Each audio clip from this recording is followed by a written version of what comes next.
É tempo de Copa do Mundo e a Central 3 chega com um podcast narrativo com histórias da seleção brasileira. É o Amarela Ouro.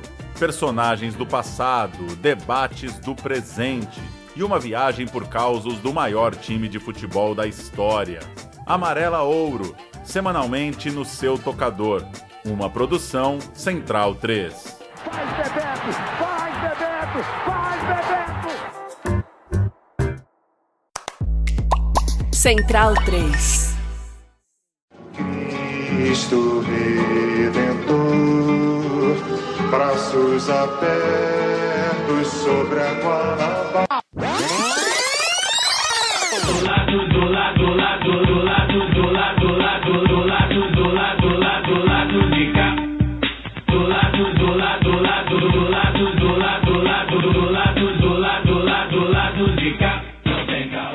Bom momento, ouvintes da Central 3. Hoje é segunda-feira, dia 4 de maio de 2026. E eu sou o Caio Belandi, direto do seu estúdio, para mais um episódio da temporada lá do B10 anos, chegando no seu feed. O time tá completo, hein? Enfim, raridade aqui, time completo. Fagner Torres Lima de volta.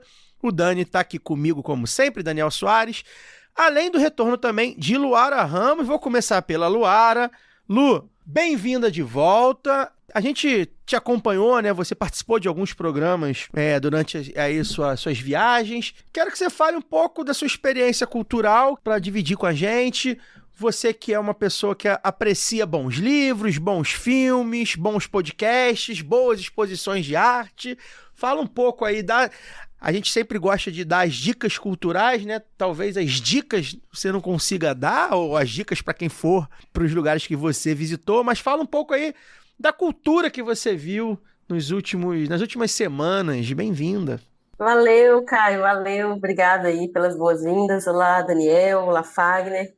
Olá, todo mundo que está nos ouvindo. Espero que vocês me perdoem, porque a voz estava diferente, que eu arrumei uma gripe nesse último trecho, voltando para casa. Então, assim, o meu lado poliana, que bom, né, que foi só no finalzinho, então eu posso me recuperar agora em casa.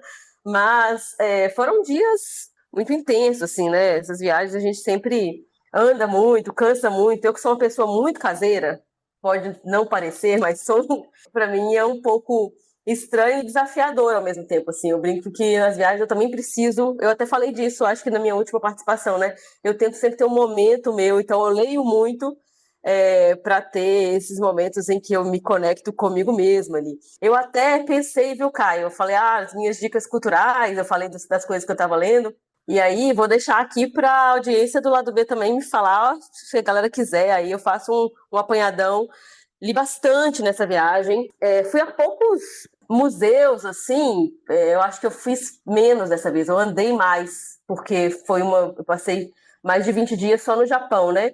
Então, foi uma coisa, ao mesmo tempo que mais livre, também mais ligada à própria cultura japonesa, assim. Então, não exatamente museus, mas muito templo ali em Kyoto, né? Então, eu fui para Tóquio, Kyoto e Hiroshima, mas entre essas cidades também fiz alguns deslocamentos ali por perto. Então, de Kyoto fui para Osaka, fui para Nara.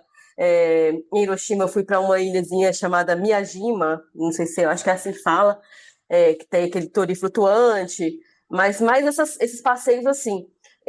Então eu fiquei, acho que a coisa dos livros foi um rolê assim que deu para poder fazer bastante, porque em todo lugar eu estava com o e-reader, né, o Kindle, então eu estava lendo um pouquinho, e eu sempre tento ler alguma coisa que tenha a ver com o local para onde eu vou, porque é interessante para mim, assim, conseguir visualizar, né? Acaba que eu consigo me conectar um pouco com a cultura local. Então, ou eu tento ler autores dos lugares em que eu estou passando, ou onde as histórias se passam também. Então, assim, por exemplo, na Hungria eu não li um autor húngaro de início, né? Eu li o Budapeste do Chico Buarque, em Budapeste, só porque eu achei que ia ser muito engraçado ler Budapeste em Budapeste.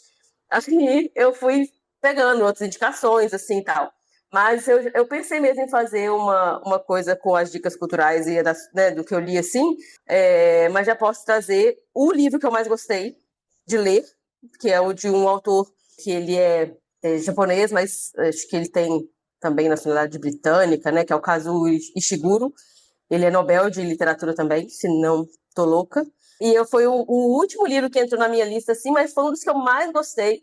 É um livro que se chama Um Artista do Mundo Flutuante. É um livro muito interessante, porque ele faz uma... eu quero contar, assim, eu não sei falar muito quando eu vou fazer, tipo, uma sinopse, assim, do livro, um resumo, porque eu fico com receio de dar spoiler. Eu não sou uma pessoa que me importa com spoiler, mas eu fico com esse receio, entendeu? Mas a história, basicamente, é desse artista controverso, assim, e o que eu acho mais interessante é como ele vai construindo. Então, assim, para quem gosta de literatura, ele é o cara que não dá spoiler, sabe? Você fica ali e ele é um narrador que ele faz você duvidar do próprio narrador o tempo inteiro, é muito interessante para essa construção da controvérsia, sabe? Este foi o livro que eu mais gostei, tá saindo assim de improviso, porque eu não ia falar isso. A minha dica cultural para hoje, na verdade, é um pouquinho mais prática, porque eu encarei aí 2 voos longos para poder voltar para casa. Eu tô voltando para casa desde terça-feira, lá do Japão, né? Então eu tava em Hiroshima. Voltando de Hiroshima, eu tô desde terça-feira passada voltando para casa. Cheguei só na sexta-feira. E aí, para encarar 2 voos mais longos, um de 14 horas e outro de um pouco mais de 10 horas, a minha dica cultural é ouvir o disco, né, o de Sambas Enredos ao vivo, que eu ainda não tinha ouvido. E foi o que me salvou.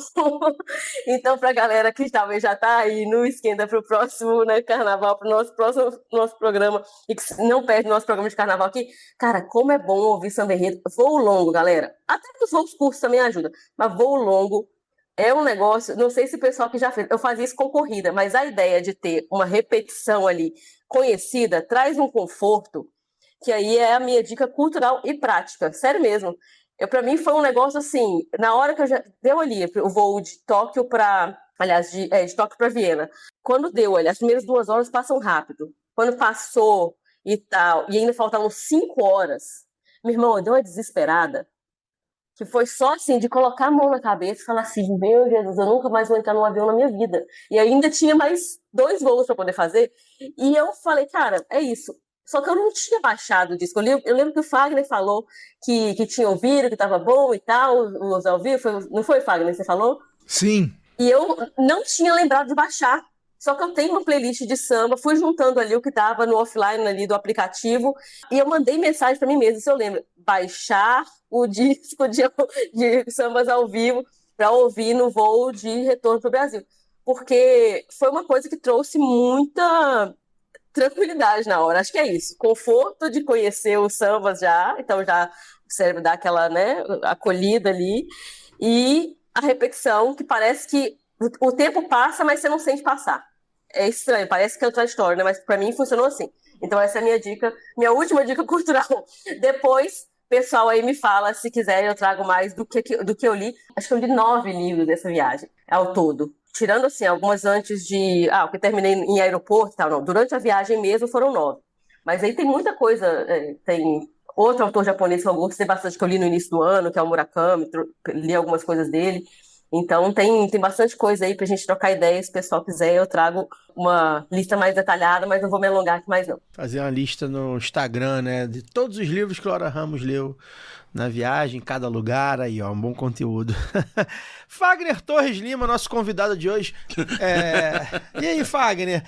O seu, não sei se você tem dica cultural, você sempre tem também, tá sempre lendo, né, ouvindo podcast, não, podcast menos, né, você não tem tanto, mas tá sempre vendo um bom filme, boas séries, mas você também viu bons shows, né, você estava no Rio, no Todo Mundo no Rio, viu a Loba, Shakira, e aí, gostou? Vi, delicado falar sobre o assunto. Minha experiência em Copacabana não foi das melhores. Não sabia, a gente não resenhou sobre isso. Não resenhou porque eu até evitei tocar no tema mesmo, porque, enfim, eu tava lá em Copacabana para poder curtir o show e eu acho que, assim, independente dos problemas que aconteceram tecnicamente no show, né, eu já li algumas críticas aí com relação ao som, com relação aos telões e tudo mais, com relação aos duetos, mas assim, se não tivesse acontecido outro tipo de problema, eu passaria por cima de tudo e curtiria o show da Shakira independente da questão técnica, mas tive tanto problema lá, problema de relacionamento com as pessoas mesmo na praia, mesmo assim, parece que o dia não tava... A noite não foi muito iluminada pra mim, pra eu poder sair de casa e curtir um show, não. Acontece. Infelizmente, vivenciei lá com um grupo de pessoas que estava comigo lá, situação de racismo, de misoginia, e aí, enfim, acabou que isso, com certeza, acabou quebrando o clima Todo mundo da no diversão. Rio, muita gente também. Pois é, inclusive os filhos da puta. E aí... Não que a gente precise também importar. Né? Pois é. Inclusive, parte desses envolvidos, enfim, não vale a pena falar. Acabou quebrando o clima do show, assim, mas eu sou um entusiasta, de uma maneira geral, sou um entusiasta do evento. Eu acho que esse ano até, ao longo da semana, parece que era um aviso, né? Porque ao longo da semana o evento não conseguiu colocar, a meu ver, né, tô falando individualmente, a cidade no clima de oba-oba que os últimos 2 anos a cidade ficou, né? Eu senti que, enfim, a Shakira obviamente não tem nada a ver com isso, mas a cidade... Pelo próprio noticiário que se via, a cidade não estava no oba-oba que esteve quando foi o show da Madonna, quando foi o show da Lady Gaga. Enfim, semana passada aconteceram coisas muito desagradáveis aqui na cidade do Rio de Janeiro. A gente acabou vendo no noticiário, enfim, família assassinada, entre outras coisas. Não que não aconteça nas outras semanas, acontece sempre nessa cidade amaldiçoada. Mas, infelizmente, a semana que passou desse Todo Mundo no Rio, infelizmente, não, pra mim, eu não fiquei empolgado da maneira como fiquei nos últimos anos, embora eu tenha ido no show no sábado e não tenha ido nos 2 últimos anos.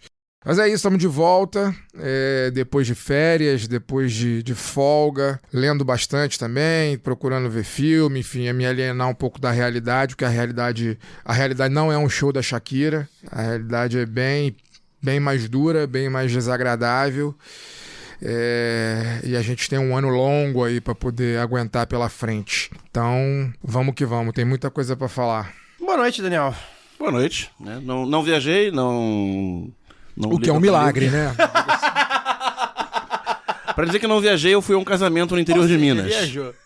No feriado, e por isso não fui no show da Shakira. Carioca vai a Minas, né? Vamos pra Minas. Não importa logo o lugar, ali. é Minas, né? Pode ser qualquer lugar, vou a Minas. Então tá bom. Não foi no show da Shakira. Não fui no show da Shakira. Como foi nos últimos Como anos, fui na Madonna e na Lady Gaga. Pois é, foi desfalque. Inverteram vocês dois aí. Eu não tenho nenhuma dica cultural... Enfim, preparada, mas eu tenho um relato que eu quero fazer inicialmente aqui no programa, curioso. Ontem eu estava indo ali pro jogo do Flamengo, né? Flamengo e Vasco, que teve ontem, com a minha senhora. Estávamos nós dois de camisa do Flamengo e nós almoçamos e pegamos um Uber para ficar ali nas redondezas do Maracanã. Muito trânsito, vou contar em detalhes porque a história merece, assim, pra vocês tentarem imaginar a cena, assim. Tô lá com a minha esposa, né, a gente fala muito, né, eu e ela falamos pra cacete e tal, e teve um momento que a gente parou, acho que eu fui atender o telefone, falei com alguma coisa no telefone, e a gente parou de falar. Trânsito da porra ali nos arredores do Maracanã, tipo, lugar perto, mas a gente pra chegar, e tem 20 segundos, assim, nem contei pra vocês isso. Deixei pra contar no ar. 20 segundos da gente ali parando de falar e o Uber me vira. O Uber até então calado, eu com a camisa do Flamengo, Flávio com a camisa do Flamengo.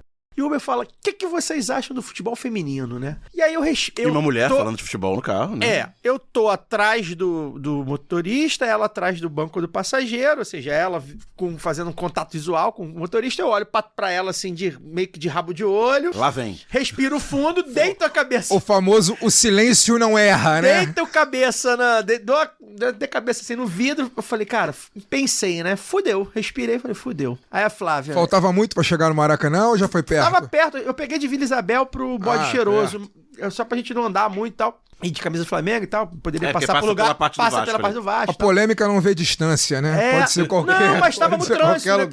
Era 2 da tarde, o jogo era às 4, já tava trânsito. Ali já fica trânsito normalmente, tava muito trânsito, então demorou, 20 minutos pra chegar um trajeto que demoraria 5. E aí, cara, eu sei que eu respirei, eu olhei pra Flávia, aí a Flávia retrucou. Em que sentido, né? Aí quando eu vi que a Flávia retrucou, a Flávia manifestou interesse em responder, porque talvez ela, né, eu falei, se ela respondesse, gosto, não gosto. Falei, bem, vou deixar a Flávia, vou usar o lugar de fala da Flávia e vou deixar a Flávia responder, não vou nem me meter. E aí a Flávia respondeu, né? Deu toda... A Flávia ela vê bastante futebol feminino, eu vejo mais por tabela com ela, mas a gente acompanha muito, principalmente o Flamengo e a seleção brasileira, a gente vê os jogos, a gente tá sempre acompanhando o jogo de juniores, sub-20 das meninas e tal, do Flamengo.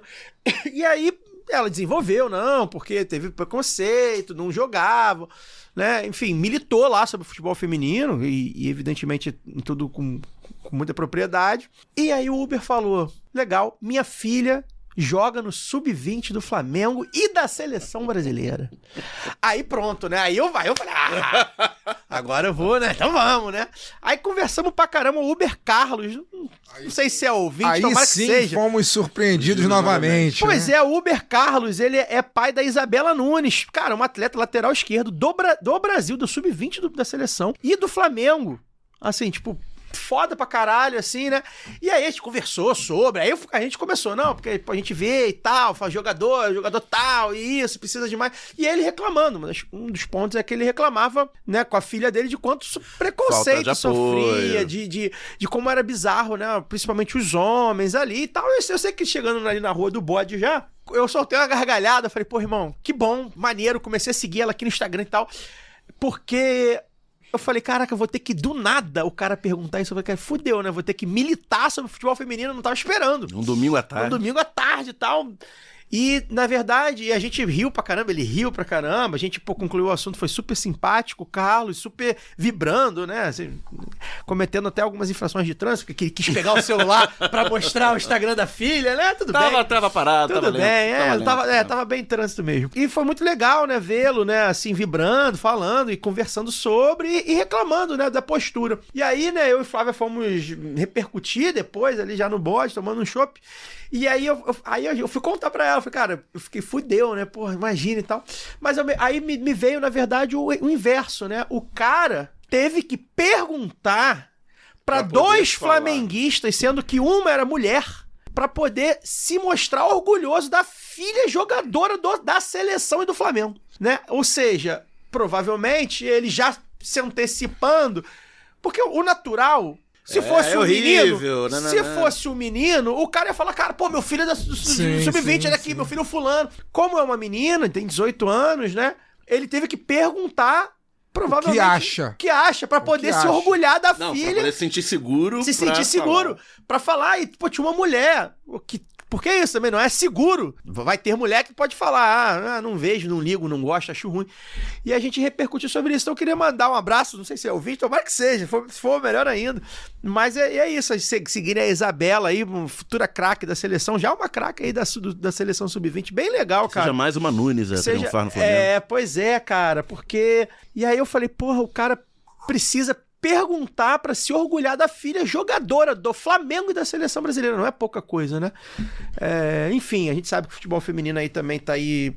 Estamos num momento melhor do que nunca, né?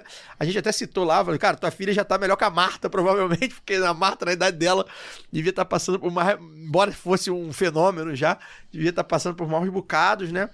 É isso, tem uma seleção de base, tem o Flamengo, tem as competições, ainda muito incipiente, mas achei muito legal esse relato, assim, foi engraçado, quis contar em detalhes, porque foi engraçado, né? A gente se surpreendeu. E o Uber, né? A fama dos motoristas de Uber, pelo menos aqui no Rio de Janeiro, não é muito boa. E aí, cara, a gente se surpreendeu lá com esse relato, assim, foi muito, muito bacana. Então, um abraço aí, quem sabe chegue no Carlos e na Isabela, né? Representando aí a seleção brasileira, Flamengo, foi muito legal. Queria mandar um abraço também pro pessoal da Nação 12, né? Fizeram um protesto bacana sacaneando o Vasco ontem, mas que posicionou, né, a Nação 12, que é uma torcida organizada que se posiciona muito no Flamengo, lá do episódio 6-1, vinculando com o fim da escala 6x1, foi uma brincadeira que viralizou, um monte de político colocou e tal, muito legal ver a torcida do Flamengo se posicionando, a gente sabe como é, né, na torcida do Flamengo, né, Dani? A gente, os rivais acham que conhece, a gente conhece e vai saindo, né? Não é simples, não é fácil, muita coisa se fala, né? Inclusive muita coisa com razão. Então é legal ver uma torcida como a Nação 12 se posicionar aí, num momento que pede, né, um posicionamento. Enfim, foi bacana de ver isso ontem lá no estádio. Bem, hoje o assunto vai ser... Ô, Caio, oi, Lu. Desculpa, só de cortar antes... Eu queria, Por na favor. verdade, pedir uma parte para poder contar uma última anedota, que eu acho que eu não contei nem para vocês, da viagem lá no grupo lá do B, não acabei não contando para vocês, posso Por favor. pegar esse ganchinho? Antes, só para poder dizer que, ainda sobre 6-1, 6-1, você já vê o pioneirismo da torcida do Galo, que a gente é contra 6-1, 6-1 desde 2011, né? Então, faltou só a faixa. Mas eu queria contar uma última anedota, porque eu comentei muito das dicas culturais ali no início, que você acabou me pegando um pouco de surpresa para poder falar da viagem, ou então eu ainda estou sofrendo de jet lag, mas eu lembrei de uma anedota que tem a ver com uma coisa que eu contei para vocês, que, assim, né, a gente foi para Hiroshima também, e eu fiquei muito emocionada na cidade, foi a cidade que eu mais gostei, mas por vários motivos, e me emocionou bastante por estar, né, num lugar que infelizmente se tornou parte da história, porque foi alvo de ataque nuclear, né? E aí eu comentei com você no grupo sobre a minha visita ao museu, né? O museu do Memorial da Paz ali de Hiroshima, que algumas... Eu também falo assim, eu também tenho receio de dar spoiler, porque eu acho que as pessoas que puderem, elas, né, têm que passar por essa experiência, mas nesse caso, assim, como, né, nem sempre dá para toda hora a gente ir para Hiroshima, eu fiquei muito incomodada no Museu do Memorial da Paz, lá em Hiroshima, porque achei tudo meio chapa branca, sabe? Acho que o Fagner usou esse termo lá no grupo, é bem isso, chapa branca. Você não ouve falar de quem lançou a bomba atômica, você ouve isso no último trecho, e mesmo assim com uma contextualização bizarra que começa assim, a corrida armamentista levou, entre Rússia e Estados Unidos, levou ao desenvolvimento da bomba atômica. E aí eu me lembro que tem no final assim um livro de diálogo e tinha escrito em letras enormes assim: a Rússia é um estado terrorista. E aí é chamado livro de diálogo porque as pessoas podem conversar ali, então escrevem umas, né, junto com as outras e tal. E aí, pô, a Rússia é um estado terrorista, mas não foi a Rússia que lançou uma bomba sobre Hiroshima e Nagasaki, sabe? Um ataque nuclear contra civis, né? O único país que fez isso foi os Estados Unidos. E isso é pouco mencionado durante todo o trajeto. Então tem várias coisas assim que eu achei meio chocante. Isso foi uma delas. Mas aí depois, né, já no último dia, a gente estava sentado ali atrás do domo, né, que é um grande marco assim de um prédio que não caiu, mesmo estando no centro ali onde a bomba foi lançada. Se tornou um marco da cidade. E aí passou por nós um rapaz, assim, a gente estava sentado ali atrás, eu terminava de ler um livro, né, aí passou um americano perguntando se a gente falava inglês. Como o Daniel, né, meu namorado, ele respondeu, eu mantive minha leitura e fiquei ouvindo ali a resenha. Aí o cara falando, né, eu sou americano, viajo como nômade, estou sóbrio. Aí eu lembro até que ele falou exatamente assim, no visa, no master, vocês poderiam me ajudar com algum dinheiro? Falando que não tinha cartão, vocês poderiam ajudar com algum dinheiro. Aí Daniel respondeu que infelizmente não ia dar, porque a gente já estava no último dia e a gente não tinha mais dinheiro em espécie, né? Dinheiro físico ali. E aí, quando ele foi embora, aliás, eu só conseguia pensar na audácia, cara, de um americano em pedir dinheiro para 2 latinos, né? Enquanto ele passeava em Hiroshima. Eu falei, a única resposta que eu pude dar pro Daniel é: pô, você devia ter perguntado pra esse cara, você aceita Pix? Esse negócio dele, no visa, no master. Eu falei, pô, vai lá, pergunta se aceita Pix, pede pro Trump. Porra, é inacreditável, assim, é um negócio que do primeiro dia até o último me acompanhou um asco tão grande, assim, de pensar que os Estados Unidos ainda ser um país, eu acho que é um absurdo para a humanidade, sacou? Depois daquilo ali. Porque o que você vê é tão aterrorizante, mesmo sendo um museu Chapa Branca, o que você conhece de história, o que você conhece, né, de tudo, assim, e aí vai para lá e vê o que a gente vê, é um negócio aterrorizante. Porque mesmo essa coisa que parece, essa narrativa que eles colocam ali, né, dentro do museu, que às vezes parece que, mesmo quando incluem personagens, parece que é o destino que está fazendo aquilo, e não houve uma deliberação militar, né, não teve gente que falou, olha, vai ser aqui que nós vamos explodir e vamos matar gente. Isso tudo choca tanto a gente que você não consegue imaginar como é que parece que foi naturalizado, sabe? Parece que foi, olha, aconteceu, faz parte, não, guerra, e guerra vale tudo. E aí eu fiquei, assim, muito incomodada durante os dias, foi até difícil para mim, falei, não posso sentir assim, né, o negócio é o Memorial da Paz, mas até ouvir inglês era complicado, saca? E aí quando esse cara partiu, eu falei, não é possível um negócio desse. O cara passeando ali. E outra coisa também que eu acho que é muito incômodo, assim, de as pessoas... Eu não sei, eu acho que há uma reverência, assim como a gente vê em Auschwitz, assim como a gente vê as pessoas criticando quem posa, né, nesses lugares, mas ali me parece que há uma tentativa, sabe, de seguir em frente, e eu não vejo exatamente um acerto. Eu não senti esse acerto de contas, a verdade foi essa. Acho que isso que me deixou mais aflita, sabe? Angustiada durante os dias, apesar de ser uma cidade encantadora, né? Com um povo encantador, o povo japonês. A minha experiência foi muito boa, apesar de que agora que eu as traduções no Twitter, o pessoal está descobrindo o outro lado do povo japonês. Não sei se vocês estão vendo essas tretas aí que tá rolando no Twitter traduzido, o Twitter traduzido, né?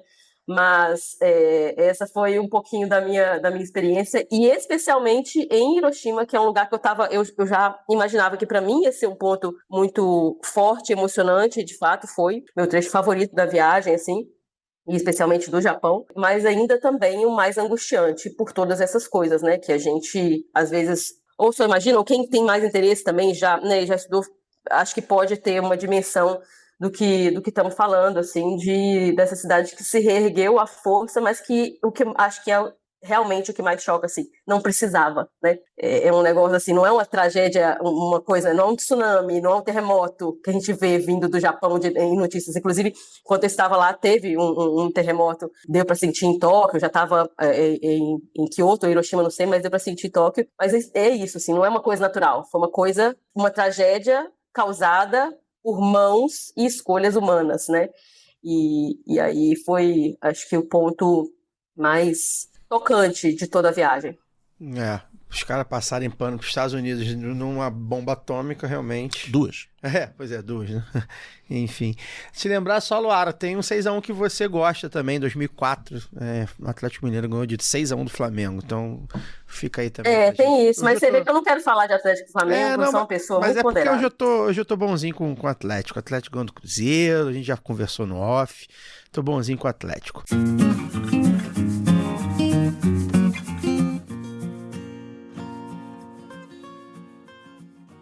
Bem, gente, hoje o assunto não será nem Flamengo, nem Atlético, nem Fluminense, nem Vasco. A gente vai falar sobre a instabilidade política do Brasil aí. Essa semana a gente viu, enfim, aconteceu um monte de coisa, né? Indicação STF reprovada, veto presidencial derrubado. E aí tá exposto novamente essa corda bamba, né? Que já nem tá tão bamba mais, já tá derrubada aí entre governo e Congresso. Mas antes da gente começar...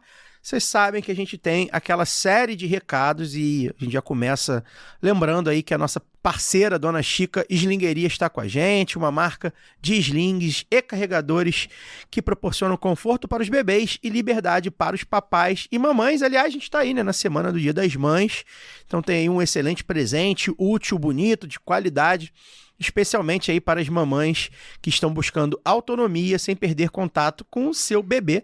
E claro, os papais também estão convocados a usarem os produtos da Dona Chica Slingeria. Então você vai lá em donachicasling.com.br, você tem 10% de desconto do cupom Lado B.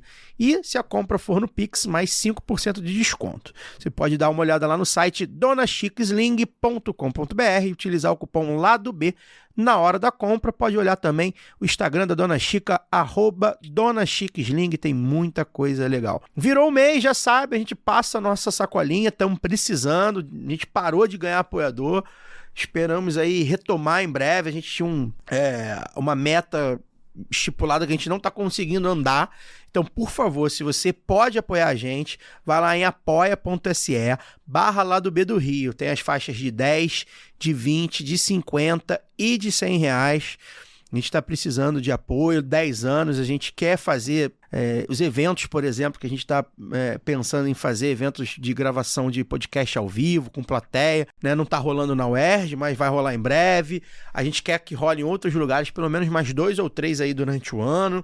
A gente quer fazer cervejada, enfim, tem muita coisa para a gente fazer.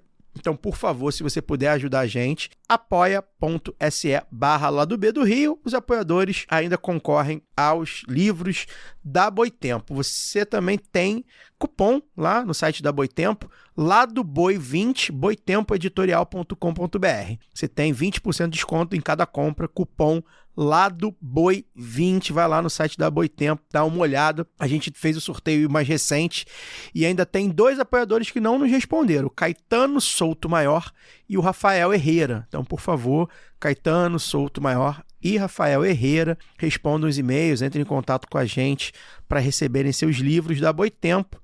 Já sabe, quer concorrer aos livros da Boitempo, apoia.se/Lado B do Rio. E por falar em Boitempo, tem agora no sábado, dia 9 de maio, às 10 horas, no Armazém da Utopia, a festa de aniversário do bom velhinho Karl Marx no Rio de Janeiro. O tema vai ser Marx, o Incontornável, ideias para enfrentar 2026. Vai ter lá o José Paulo Neto, né, o grande marxista brasileiro.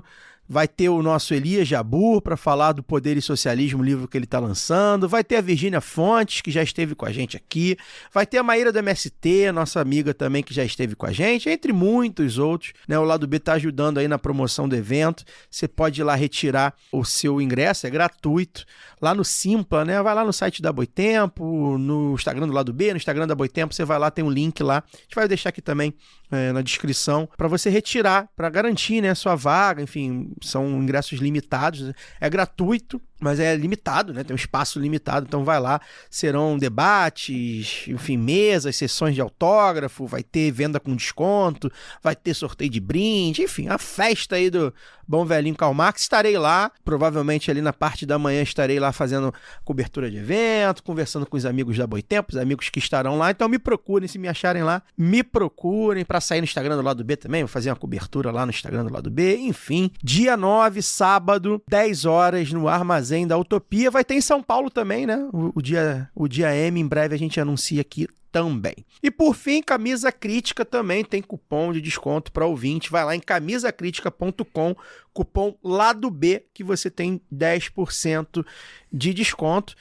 Para ajudar a gente também de outra forma, além de ser apoiador, você pode mandar um Pix, né? De quanto quiser, né? Quando você puder, para ladobdorio@yahoo.com. Você pode fazer um Pix recorrente também. Faz um Pix recorrente e avisa a gente, que a gente coloca vocês também aí no... Quem fizer o Pix recorrente, a gente coloca pro sorteio da Boitempo, né? É uma forma de apoio também, então é só avisar, ó, sou fulano de tal, fiz um Pix recorrente, tô fazendo um Pix recorrente lá de todo mês para vocês ali. A partir de R$10 já sabe, já vira apoiador também, então pode avisar a gente aí nas redes sociais, tá bem?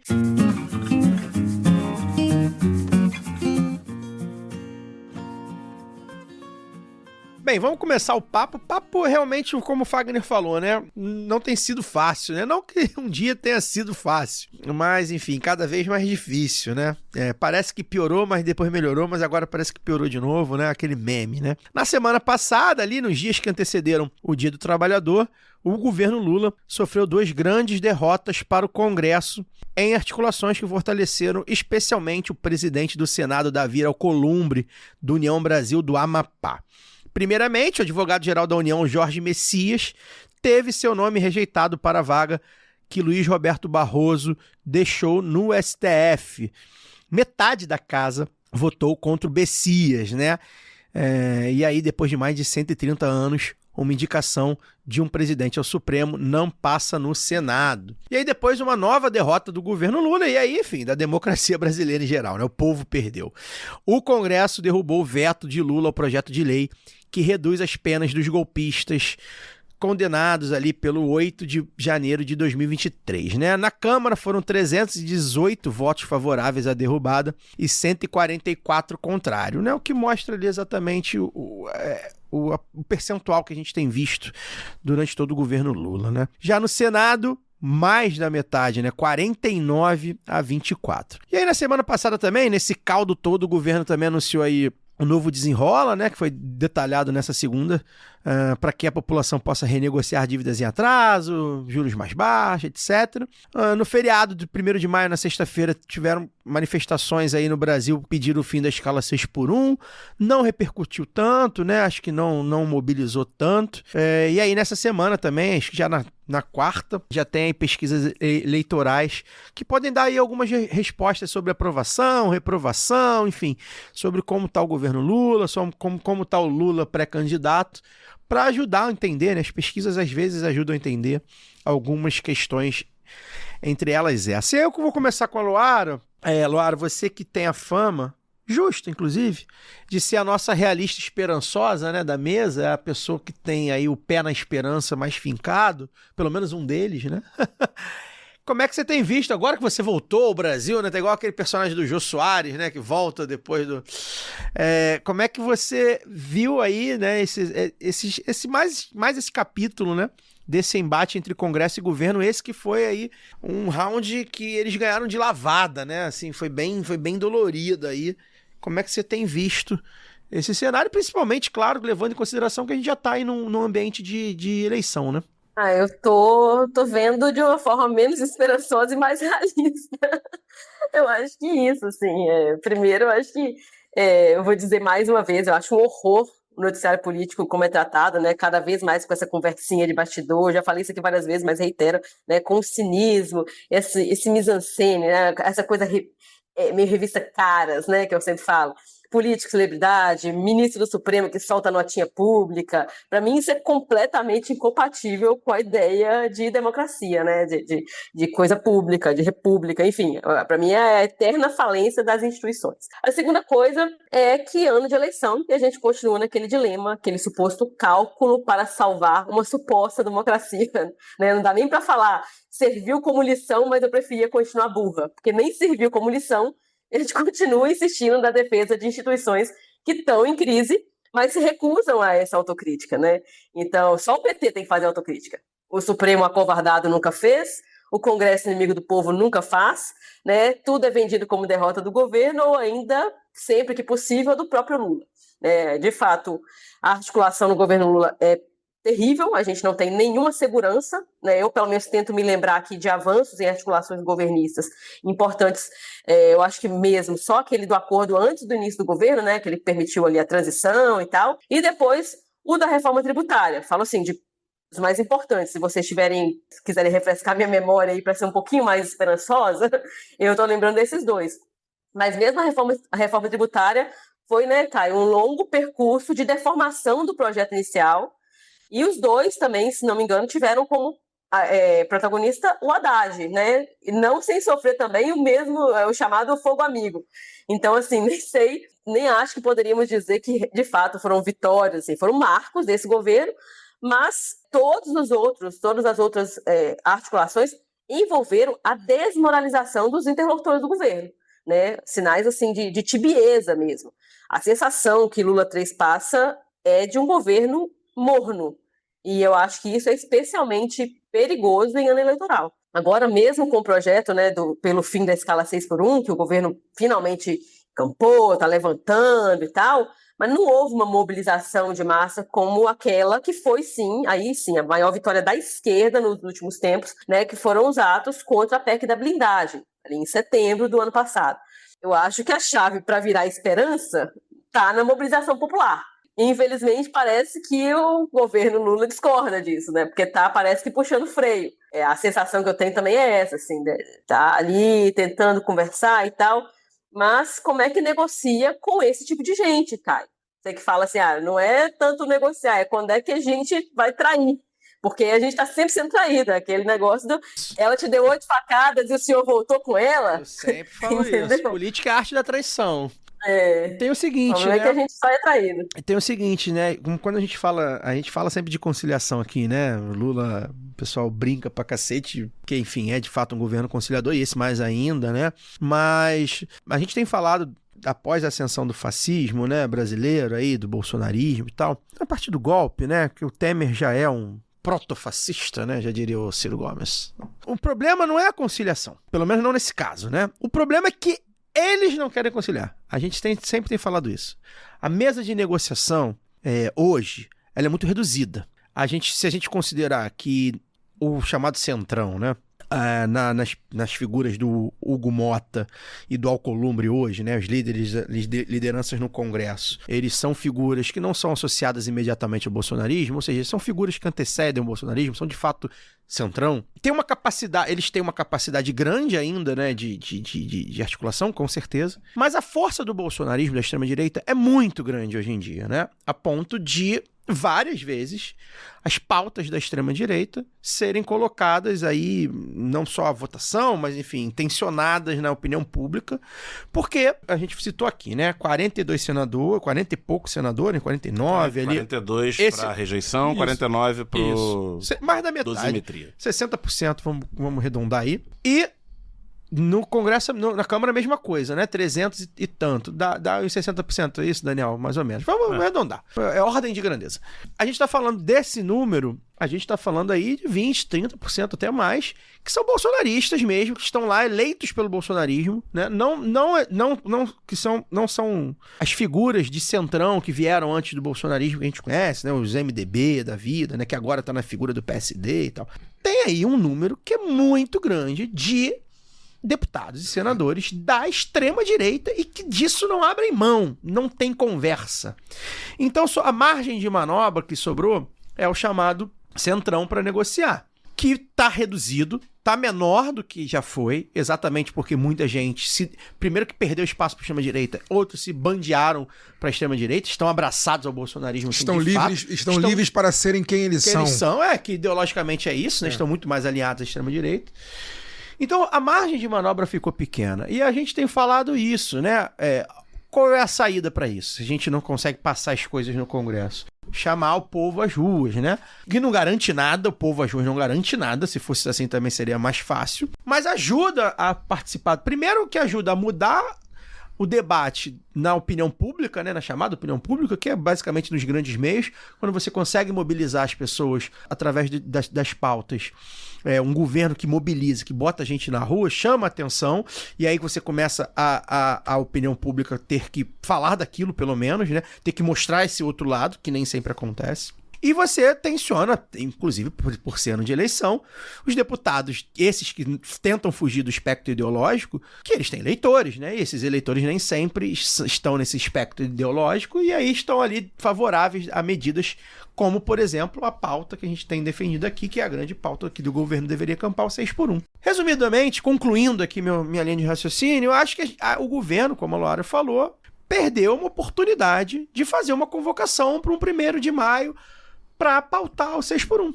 Massivo, né? O governo, né? Não só os partidos, né? O governo, o Lula falar sobre isso, inclusive que o projeto do governo, né? O 6x1, um dos projetos a ser votado, é do governo, né? Um projeto de texto de autoria do governo. Né? Prerrogativa do governo, do executivo, de mandar projetos de lei e de emenda constitucional para a Câmara. Enfim, acho que a gente entende que a derrota do Bessias não é uma derrota que a gente vai ficar chorando, né? O Bessias, embora seja, enfim, a gente pudesse achar que era alguém mais alinhado. É muito mais simbólica do que por mérito. É muito mais simbólico, porque por mérito... E junta interesses além do bolsonarismo, né? Exato, né? Que a gente vai falar sobre isso. E assim, convenhamos, né? Esses dias eu vi a mídia falar sobre, né? Quando com o governo Lula é mais fácil de falar, né? Mas é verdade, né? O STF se tornou um apadrinhamento, sempre foi, mas a coisa virou muito mais, né? Principalmente, acho que o Xandão até que talvez represente isso, mas já teve o Gilmar Mendes, né? Já teve o próprio primo do Collor, né? O Marco Antônio. Marco Aurélio Melo. Ou seja, é um apadrinhamento mesmo, e o Bessias talvez seja a parte final desse momento de apadrinhamento, né? Chegou ali no Bessias. Enfim, e então a gente não chora muito. Mas o PL da dosimetria, eu queria contextualizar, eu até anotei aqui porque às vezes a gente se perde, né, nos projetos de lei, eles são canetados e tal. Enfim, retirei do G1 aqui o texto, então algumas falas aí podem estar polêmicas, mas é só para abrir aspas aqui, né? A Vara de Execuções Penais do Distrito Federal afirma que o Bolsonaro poderia passar para o regime semiaberto em 2033, né? Ou seja, capaz de nem estar vivo até lá. E aí, né, pelo novo projeto, né, quando ele, enfim, for promulgado aí em breve, o Bolsonaro pode migrar de regime em um prazo entre 2 e 4 anos, ou seja, derruba a progressão de regime. Que é basicamente o papel da dosimetria foi para isso, né? Entre outros, para isso, né? E aí, Basicamente, o texto impede a soma de 2 crimes, né? Estabelecendo que deve ser aplicada apenas a pena do crime mais grave, com acréscimo de 1/6 até a metade. Ou seja, abolição violenta do Estado Democrático de Direito e golpe de Estado. Isso aí vira... não vai poder somar esses 2 crimes, né? E aí, por fim, a proposta também prevê redução de pena de 1 a 2 terços quando os crimes ocorrerem em contexto de multidão, desde que o réu não tenha financiado os atos nem exercido esse papel de liderança. Enfim, a pérdida da dosimetria é anistia, é uma anistia branda, vamos dizer assim, bem negociada ao estilo do Brasil, mas é uma anistia e perde mesmo a democracia brasileira, que já tá mais fodida do que sei lá o quê. Mas enfim, mais uma derrota aí na conta da pobre democracia, né, brasileira. Fagner, você que é um homem sempre muito otimista, você que é um saramaguista, né? Um José Saramaguista aí. Não existe ser humano mais pessimista do que eu em todas as facetas. Você que é um saramaguista, traz para um niilista, traz pra gente aí sua visão menos pessimista possível, se for possível. Mas você quer a minha visão especificamente sobre o quê? Sobre a forma como o governo está lidando Fale qualquer coisa aí. Análise de conjuntura, meu amigo. Estamos aqui para bater o papo. O que você quer falar? Porque eu acho que de alguma forma esse episódio, desculpa te interromper, mas acho que é pra te ajudar no raciocínio, pra você concluir esse raciocínio. De alguma forma esse episódio, ele é simbólico, né? Não é um fato isolado. Eu não gostaria de falar o que eu penso de verdade, porque eu posso ser mal interpretado é opinião premium. E esse programa pode, né, de repente viralizar entre nossos companheiros de esquerda e as pessoas depois me cobrarem no futuro, etc. Mas assim, o que eu quero dizer é o seguinte, na minha visão, para além... Esquecendo os índices positivos que o governo vem a ter e vem tendo nos últimos anos, né? Assim, o desemprego é o menor da série histórica, entre outras vitórias que o governo Lula 3 vem tendo ao longo desses quase 4 anos, eu não posso negar e não posso deixar de dizer que eu considero esse governo, mais uma vez, do ponto de vista da mobilização política e da instrumentalização política do povo, eu considero mais uma derrota do nosso campo popular, democrático e de esquerda. Eu considero esse governo uma derrota nesse aspecto. Não dá para negar que a vida melhorou para muita gente em relação ao desastre que vinha sendo os governos anteriores, enfim, o governo golpista de Michel Temer, que, enfim, usurpou o poder para poder destruir mesmo o país e vender aquilo que o país tinha para vender e lucrar em cima do rentismo. E depois o governo Bolsonaro, que foi a continuação do governo Temer com uma dose maior ainda de opressão e morte. É claro que a gente não pode, né, não tem parâmetro de comparação de governo do governo atual para os governos anteriores. Mas do ponto de vista da mobilização política e do ponto de vista da instrumentalização do povo e da instrumentalização política do povo, eu considero esse governo uma sequência de governo, como você, eu não sei se foi Luara ou se foi você que falou agora há pouco, um governo morno. Perdeu a oportunidade, né? Um governo que esqueceu como se faz política na rua. Se segue encastelado e a gente perdeu essa disputa. Ultimamente, a gente perde praticamente todas as disputas no campo da mobilização política. Seja ela na rua, seja ela nas redes, a gente perde. E eu acho que isso é uma oportunidade muito, muito perdida que a gente tem, assim, depois de tudo que o Brasil sempre foi, a gente conseguiu construir um período, né, que foi de quase 16 anos aí, interrompido por um golpe, que em um determinado momento das nossas vidas a gente jamais imaginou que pudesse acontecer de novo, porque, né, acho que já foi tema, já foi fruto de conversas nossas, tanto privadas quanto em público, que teve em determinado momento das nossas vidas que a gente imaginava que o Brasil era da onde estava para cima, a gente não conseguia ver mais retrocesso. O Brasil do futuro chegou. O Brasil do futuro chegou, ainda bem que o Stefan Zweig se matou há quase 80 anos, né? Porque senão ele teria se matado de novo, coitado. Década de 40, né? Enfim, senão ele teria se matado de novo. Mas chegou esse momento e a gente perdeu, em determinado momento da luta política, a gente perdeu. O golpe foi dado. O golpe foi dado em sequência, uma sequência de golpes, o golpe parlamentar, o golpe da Lava Jato, o golpe da eleição do maldito, depois ainda quase tomamos um outro golpe, né, na reeleição comprada, que ele tentou, mas não conseguiu, e a gente teve assim, não é que a gente teve a faca e o queijo na mão, mas a gente teve uma grande oportunidade. Teve a caneta, né? A gente teve uma grande oportunidade, sabe, de mobilizar o povo e instrumentalizar politicamente o povo, para que a gente entenda enquanto sociedade, né, que país a gente vive, quem a gente é internamente, quem a gente é no mundo, ao ponto de que hoje nós chegamos aí às vésperas das eleições, aí menos de 6 meses, né, para a eleição, e a gente é obrigado a ver o noticiário, ver pesquisa de intenção de voto, que coloca aí,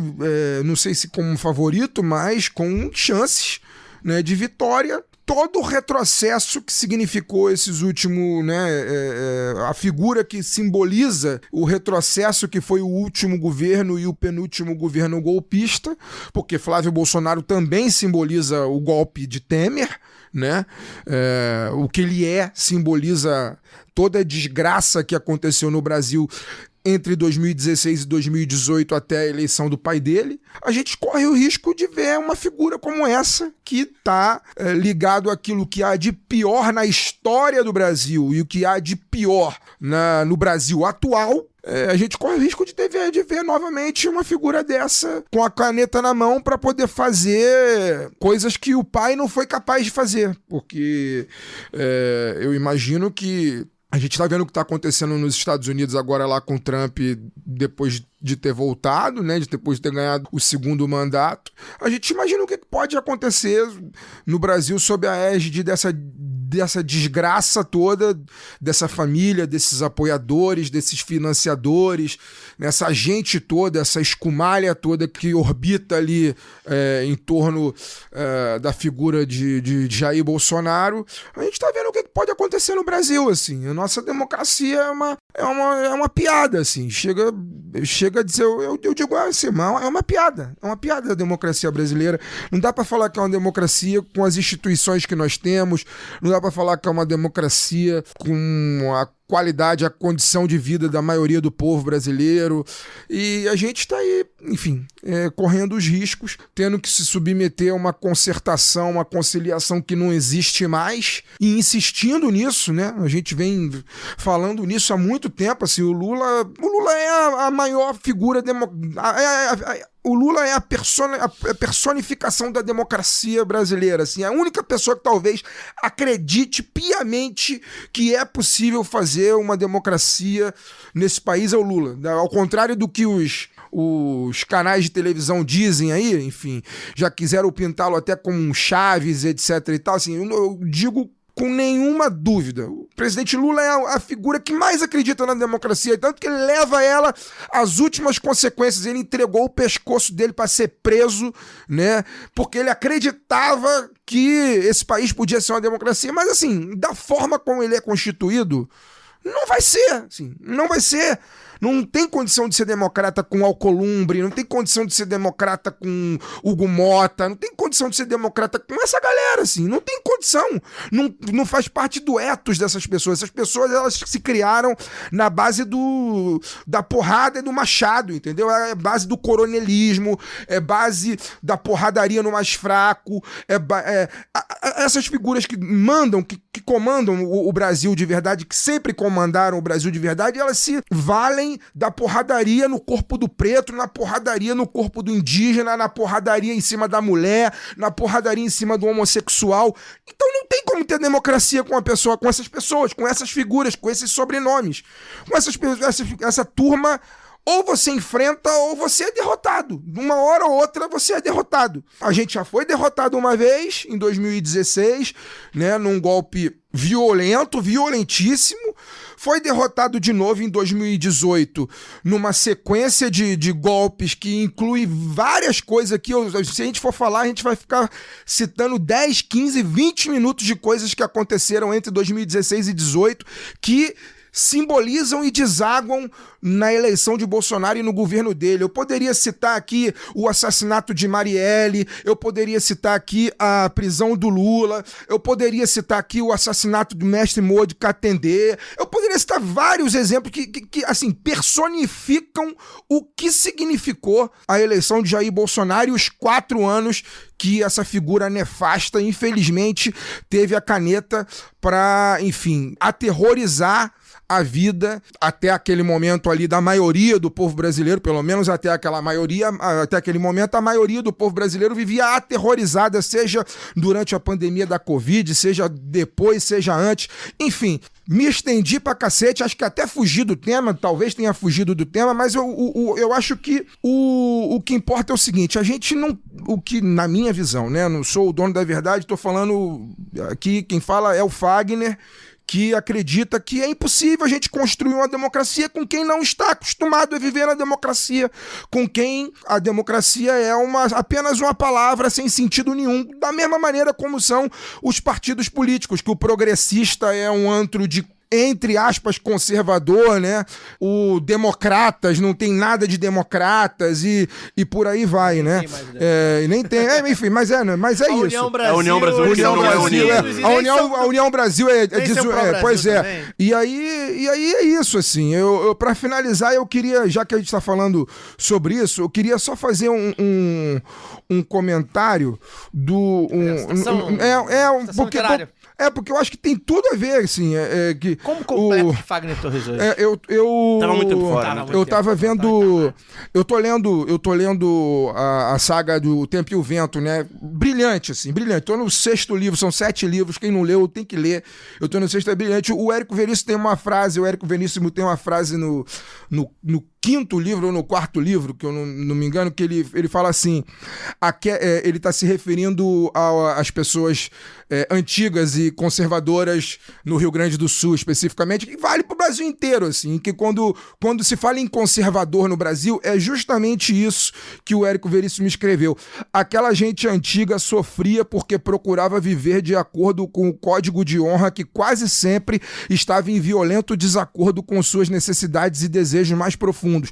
É isso, assim, sabe? A gente não tem como conciliar com esse tipo de gente. Não tem como falar em democracia com esse tipo de gente. Esse tipo de gente, ou a gente mobiliza a maioria do povo para poder enfrentar, ou a gente vai ficar sempre na corda bamba de sombrinha até ser traído e perder, que é o que sempre acontece. Ô, Daniel, estavam com saudade do Fagner, né? O Fagner agora desabafou. Gostamos assim, que saudade, Fagner. Daqui a 3 meses, quando ele voltar pro lado dele, estiver daqui, vai ter um desse de novo. Eu espero que o governo Lula ganhe a eleição. Não, enfim. falaremos sobre. Dani, o Fagner citou uma coisa que eu acho que é interessante a gente abordar. A gente pode dar uma pincelada e abordar, de repente, em episódios seguintes, né? Os índices econômicos, ou os macros índices, né? Os números, a numeralha, a numerologia tá boa, algumas estão boas como nunca estiveram, mas as pessoas seguem não sentindo ou não entendendo ou... Enfim, você como economista, há pessoas já que têm falado bastante sobre isso na mídia, principalmente na mídia independente, da mídia de esquerda, né? As pessoas não comem o PIB, né? E aí volta Sim. lá a dona Maria da Conceição. Tem várias coisas, né? A gente estava falando, a Luara falou, o Fagner falou também, né? Governo morno e tal. É uma coisa que a gente fala desde 2023, aqui, não só a gente, né? Muita gente fala, que o Lula opera nos anos 20 como se fosse nos anos 0, né? O mundo mudou. Nesses últimos 20 anos, o jeito de chegar nas pessoas mudou. Qualquer governo que se fosse de outro espectro político, não estou falando nem de esquerda, né? Essa centro-esquerda, social-democrata e tal. Um governo de direita que exibisse os números que o governo Lula exibe agora, estaria Eduardo na Leite. crista da onda. Eleito em primeiro turno, certamente. Eleito em primeiro turno, com grandes manchetes na mídia. Governo geral do Alckmin.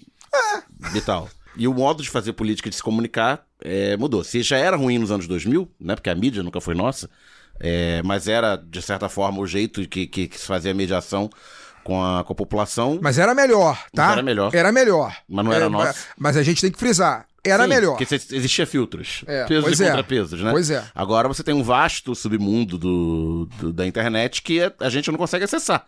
Nem mesmo que a gente mudasse em 2023, não digo nem agora, a maneira de tentar acessar, né? Se a gente tá vivendo 10, 15 anos de lavagem cerebral, como você quiser chamar, e com as big techs do outro lado, né? Jogando o algoritmo sempre contra. E o que a gente fez contra essa galera? É isso que esse é meu ponto. Assim, o que a gente fez contra essa galera? Então você vai ter aí uns 40% que pode a vida melhorar o que quiser, que não vão acreditar em Lula e não vão mudar de ideia por causa disso, né? Você tem, muita gente fala aí melhor do que eu, do chamado insulamento. A pessoa que só consome e acredita, né, as informações que vêm daquele determinado meio. Que a Globo é comunista, o UOL é comunista e por aí vai. A chave é tentar lidar aí com esses 10%, né? Que influenciável para um lado. Acabou, né? A regra dos terços acabou. Eu já falei. Você tem 40, 45 e 10 ali, talvez menos. E a diferença em relação a 2022 é essa turma que em 2022 votou no Lula para ser contra o Bolsonaro, para tirar o Bolsonaro, e que agora ou faz doce ou não gosta do Lula porque acha... Aí você vai ter N motivos para não gostar do Lula, tá? Acha que o Flávio é mais moderado, e aí é um flanco também para se bater, né? Que ele... não tenho nenhuma dúvida, como o Fagner disse aqui, que um governo Flávio Bolsonaro seria o Trump 2. Vai ser pior que o do pai. Muito pior que o do pai. Trump 2. Muito pior que o do pai. Não tenho nenhuma dúvida disso. Em todo mundo, o segundo mandato da extrema-direita é sempre onde... Inclusive por esse tom de moderação, que é algo que a gente sempre comentou no governo de Bolsonaro, né? Que se ele tivesse a leitura, né, mais moderada, ele tivesse feito a defesa da máscara e da vacina e tal, ou seja, se ele fosse minimamente moderado, que talvez o Flávio possa ser, ou tentar ser, né? Possa falar melhor, se portar melhor e... Também não é muito difícil. Nas ações, ser completamente mais destrutivo ainda, até porque vai ter um Congresso e um STF muito mais abertos. É bem possível. Né? Então não tenho nenhuma dúvida disso, e acho que isso deve ser utilizado para tentar manobrar essa franja aí que decide a eleição. Mas o ponto é esse, não basta você fazer entregas, e a gente tá até conversando, isso aqui em vários níveis, né? A gente esteve aqui ano passado com o ex-prefeito Teófilo Otoni, né? Conversando, tipo, a prefeitura fazer entregas, asfaltar rua, fazer aquela coisa que a prefeitura faz, né? Já não é suficiente, porque a pessoa, mas é PT, mas asfaltou a rua, melhorou sua vida. Mas é o PT, é tudo ladrão. E daí, como é que você opera com isso, né? É muito mais difícil hoje em dia. E por fim, nessa questão do não se come o PIB, né? De fato, você tem gente analisando aí, sobretudo nas pesquisas qualitativas, né? Que o desemprego é o menor da série histórica, mas os empregos são de menor qualidade. A participação a massa salarial cresce, só que cresce mais nos salários menores. Tem mais emprego mal remunerado. E sobretudo aquela sensação de achatamento da classe média, né, que se a gente sente, né? Sobra com, paga com. Exatamente. Não é que não tem acesso, mas você não sente os benefícios dos programas sociais, dos Bolsa Família, né, dos programas que estão compensatórios. Compensatórios, digamos assim, que mantêm as pessoas acima da linha da miséria e da pobreza mínima, para uma vida digna, e você também não tem o dinheiro e a manobra de quem é rico, do 1%. Então, um dado muito interessante é que nos últimos 20 anos diminuiu drasticamente o quanto os salários de quem tem graduação é maior do que o salário de quem não tem graduação. Por um lado, é porque o salário mínimo aumentou em termos reais. É porque as pessoas que são empregadas em CLT ganhando menos, a base da pirâmide está ganhando um pouquinho mais. Por outro lado, a meiuca, não. A meiuca, não. E a classe média, quando fica assim, é complicado de E é aquela coisa, demanda e oferta. O ProUni, o ReUni, o aumento de vagas nas federais, gerou mais gente trabalhando, mais gente com diploma no mercado. E não se tem empregos de qualidade para absorver toda essa mão de obra. Então, caiu a massa salarial de quem é graduado e a classe média se achatou. Eu acho que essa análise é muito boa, cara, porque assim, depois que eu trabalhei no IBGE, né, e agora trabalhando com uma ONG de economia popular, assim, comecei a entender algumas coisas, né, e assim, é legal que a gente tá num pleno emprego ou quase, né, mas assim, não dá. Não tá dando, assim. O salário mínimo aumentou. Que bom também que aumentou, porque antes nem isso aumentava, né? Só aumentava ali na inflação e olha lá. Mas não tá dando, gente. A verdade é que é isso, assim. É pouco, né? Não, isso não serve mais pra... A gente passou dessa fase, né? A gente tá numa fase que as pessoas reclamam do CLT, que ser CLT virou ganhar mal, né? CLT virou ganhar mal. Mas aí é aquela coisa. Como é que a gente explica? Beleza, não dá, tá ruim... Mas como é que a gente vai explicar para quem tá com esse mal-estar, né? Que com Flávio Bolsonaro é que não vai melhorar, inclusive vai piorar. Então, a gente tem... Irmão, a gente tem duas opções. A primeira opção, né, Fagner? Deixa eu só fazer a primeira, que a primeira opção é tentar explicar, comunicar. E a segunda é que você vai falar, né? A pessoa vai ter que se fuder na pele. A gente vai se fuder todo mundo. Não é só isso, não, cara. Não é só isso, não, porque as pessoas já se fuderam. As pessoas já se fuderam. As pessoas já se fuderam. E o que eu acho é o seguinte, cara. E aí, quero chamar a Luara pra conversa também, porque o papo agora ficou muito mais masculino, estamos falando aqui há muito tempo, Luara tá em silêncio ali ouvindo. Eu acho que a gente tem que começar a dizer o que é o outro lado de verdade. A gente não diz, a gente só diz na eleição, sabe? A esquerda passou a ser demonizada pelo que ela não é, porque o outro lado ficou a vida inteira dizendo que a gente era o que a gente não é. Por isso que hoje, quando a pesquisa de intenção de voto é perguntada, um cara como Flávio Bolsonaro, uma figura como Flávio Bolsonaro, que é ligada ao que há de pior na história, repito, na história do Brasil e no Brasil atual. Um sujeito como esse é um presidenciável, como o pai dele foi eleito. 40% Pois é, por que a gente chegou nesse estado, nesse lugar? Por que a gente chegou nesse lugar? Porque a direita, que nunca foi direita no Brasil, a direita, né, ela só tirou a máscara, mas ela sempre foi extrema. Ela sempre foi a favor de vender tudo o que há de melhor no Brasil, ela sempre foi a favor do prende e arrebento, ela sempre foi a favor de tudo que o Bolsonaro fala, estava na garganta de todos os direitistas da história do Brasil. Só o Bolsonaro teve o mérito de tirar da garganta e botar pra fora, né? Mas todos eles sempre quiseram isso. Existia o verniz. O verniz não existe mais. Mas por quê? Por que a esquerda virou sinônimo do que há de pior? Por que virou sinônimo de banditismo, virou sinônimo de um monte de coisa que definitivamente não é? A gente chegou ao ponto, a novilíngua chegou ao ponto que o patriota é o que defende vender a Petrobras. Por quê? Porque a direita viveu a vida inteira, e aí ela se valeu de todos os instrumentos possíveis, se valeu de jornal, se valeu de revista, se valeu da televisão, depois se valeu da internet, hoje se vale de rede social para poder acusar a esquerda daquilo que a esquerda não é. A gente tem que começar a dizer o que a direita é no Brasil.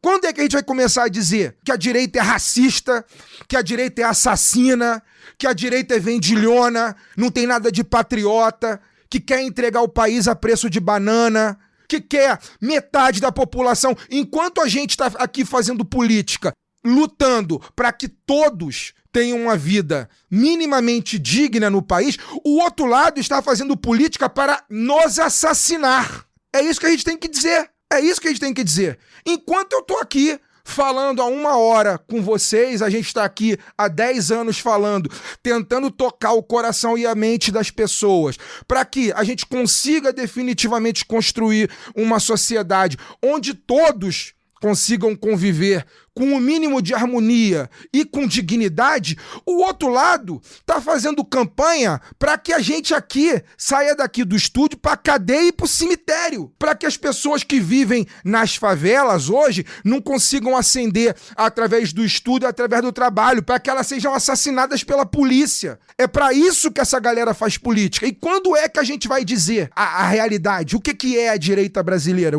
Quando é? Até quando a gente vai querer sentar na mesa para dialogar com essa galera? A gente tem que começar a dizer o que eles são.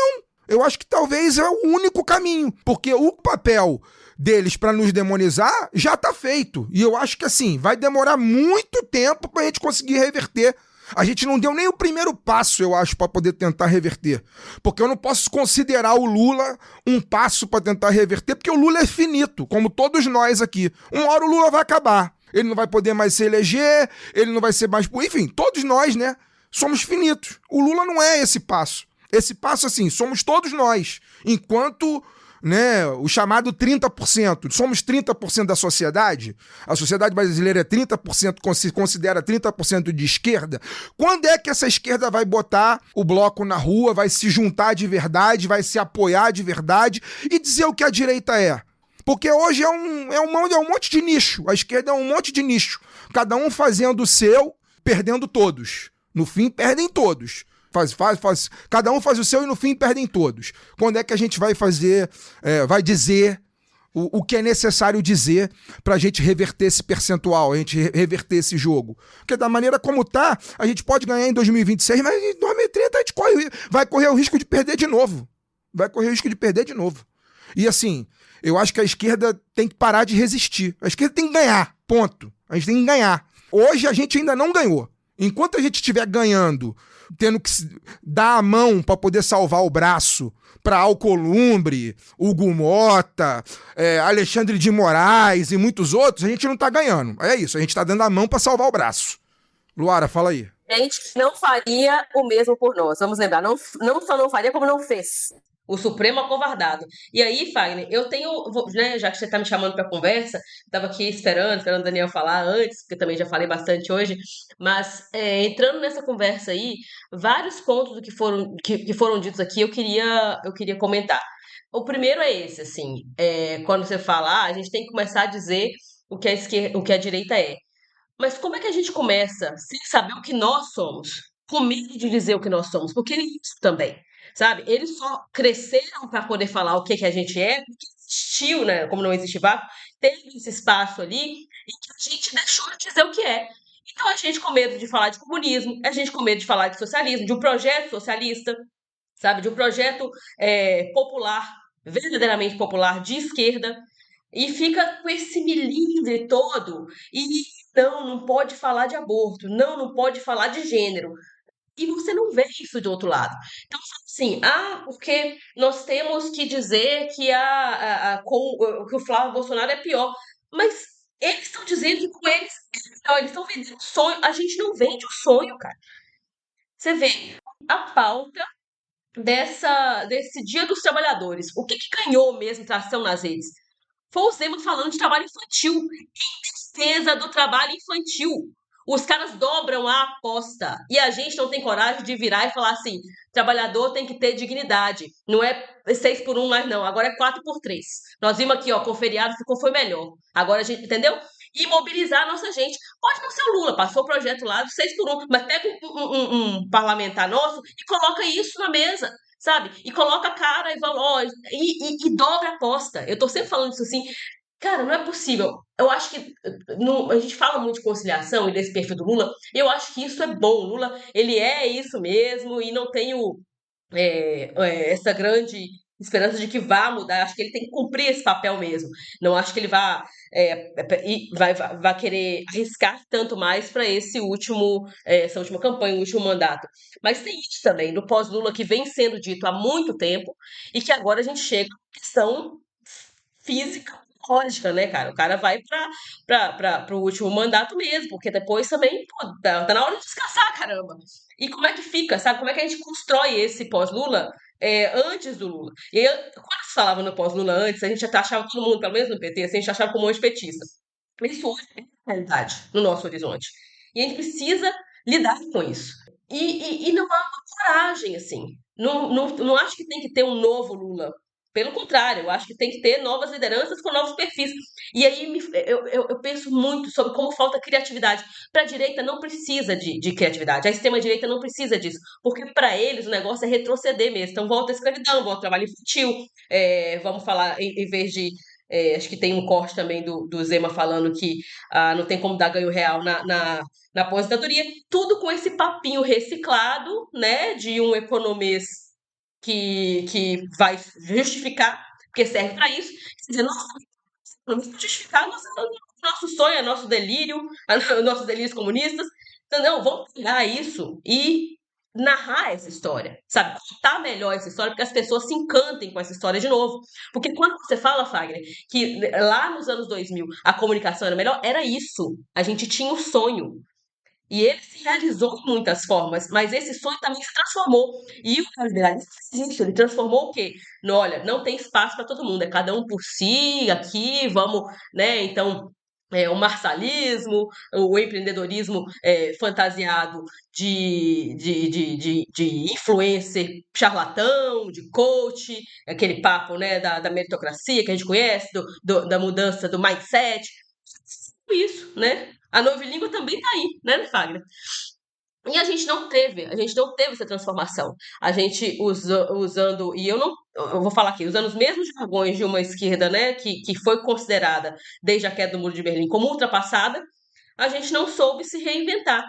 Aí não tenho nada contra olhar. Eu acho que a gente tem que fazer mesmo a crítica do que foi, né, o real socialismo e tal, mas sem ficar se imolando, sabe? Porque parece que a gente tá o tempo todo pedindo desculpa por ser de esquerda. Quando a gente vai começar a ter orgulho de ser de esquerda? Nós estamos pedindo assim, não, mas então tem que defender, porque agora, assim, e aí a gente começou a defender instituições que nos massacraram historicamente. O judiciário é uma delas. Então, assim, vamos ficar falando de defesa da democracia, de um judiciário que só serviu para defender a si mesmo, defesa da democracia no julgamento do Jair Bolsonaro. Qualquer pessoa que fale isso eu acho que não acho que o que eu falei aqui no lado B é uma vitória na democracia, mas não partindo do STF, porque houve uma conjuntura que empurrou o STF para poder fazer isso. Né? Quando a gente precisou de defender a democracia em 2016, 2017, durante o impeachment da Dilma, não houve defesa da democracia por parte do STF. Então é um engano absoluto a gente achar que vai partir dessa gente que vive, sim, e gosta de viver encastelada e que usa muito poder, porque a verdade também foi essa, né, avançou algumas jardas aí de poder onde não devia, quando a gente vê, e já citei isso aqui, que me choca até hoje, ministro dando entrevista, ministro com rede social, ministro do Supremo, estou dizendo, isso é absurdo, é um negócio que a gente devia combater. Não, nós estamos lá tirando foto com o Xandão, estamos fazendo meme, sacou? Esse herói da democracia derrotou o governo porque não quer perder espaço no STF, porque a batata dele está sangue muito. E a gente trata esses caras como paladino da moral, sacou? E não é assim porque não são nossos, entre muitas aspas, porque é muito ruim que a gente tenha que defender gente como o Messias, que tá lá falando reiteradamente que, olha, mas eu sou evangélico, mas eu sou morto. Isso é um negócio assim, que não devia ser pauta do Supremo, a gente devia estar discutindo isso no parlamento, sim, nas mobilizações de rua, nessas pautas que eles chamam de costumes, mas que, poxa, das pessoas, muda a vida das pessoas, sabe? E não só a questão moral, até o próprio mundo do trabalho, vamos dizer assim, porque a gente fala de STF, se a gente pegar o TST, também não é diferente, né? São todos esses, né, juízes, toda a magistratura é completamente descolada da realidade. É só a gente ver os cortes que viralizaram aí de juízes dizendo que, com a perda dos penduricalhos e tudo, não, como é que eu vou viver agora? Como é que eu vou pagar as coisas com o meu próprio salário? Ora, como todo trabalhador brasileiro faz, né? Pagando com o salário mínimo, que é reajustado minimamente. E essa gente descolada da realidade, nós estamos defendendo manter isso, enquanto vocês estão defendendo romper. Quer dizer, eles estão mais feministas do que a gente, nesse ponto. Eles estão defendendo romper enquanto nós estamos aqui. Não, porque, mas e a democracia? Uma democracia que nunca veio para a maior parte da população brasileira. Porque você acha que o povo tá aí para o que fulaninho falou lá do Alcolumbre, no microfone, com não sei o que lá? Sabe? A gente quer saber realmente porque que mesmo me dizendo que os índices estão melhores, quando eu vou fazer uma compra, eu sempre pago a mais. É isso que eu quero saber. E se que isso não impacta na opinião das pessoas, no voto, acho que as pessoas de burra mesmo. Tá dizendo isso a esquerda e a direita, tá? Porque a direita falou assim, o pobre vota com o estômago. E aí nós elegemos PT tantas vezes e mostramos sim, porque a minha vida melhorou. Né, tiveram que tirar o Partido dos Trabalhadores de força, o povo de mas o povo elegeu o Jair Bolsonaro. e viu que, né, fomos para cima do osso. Mas Flávio continua ali assim. Então, o que é a conta, afinal? A gente não sabe fazer. Jogar tudo isso só na comunicação é completamente injusto, eu acho. Mas, ao mesmo tempo, também não dá para fingir que tudo isso é moldado também com a comunicação. Inclusive, com a forma como eles jogam com os. E vou usar a palavra aqui que é muito ampla e que já se perdeu de significado, mas com os afetos.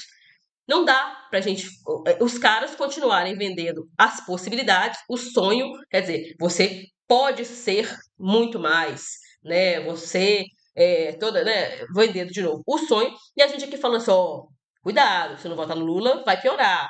Ó, porque aqui, ó, o Flávio Bolsonaro é ruim, o Bolsonaro é pior. Quer dizer, pior do que tá não fica, pra quem quer arriscar, igual eles que dobram a aposta o tempo todo, é uma possibilidade, porque não tem nada, que é isso que fazem com as pessoas, né, que já são lascadas e que enxergam aí um monte de inimigo imaginário que a direita, e a direita sempre recicla, vocês podem perceber, e tem isso também. Então, a população LGBTQIAPN+, são as mulheres, e aí, trazendo, inclusive, quando eu falei de criatividade, né, quer dizer, o governo tem políticas muito interessantes, né, faz coisas interessantes, mas que a gente fica sabendo pouco.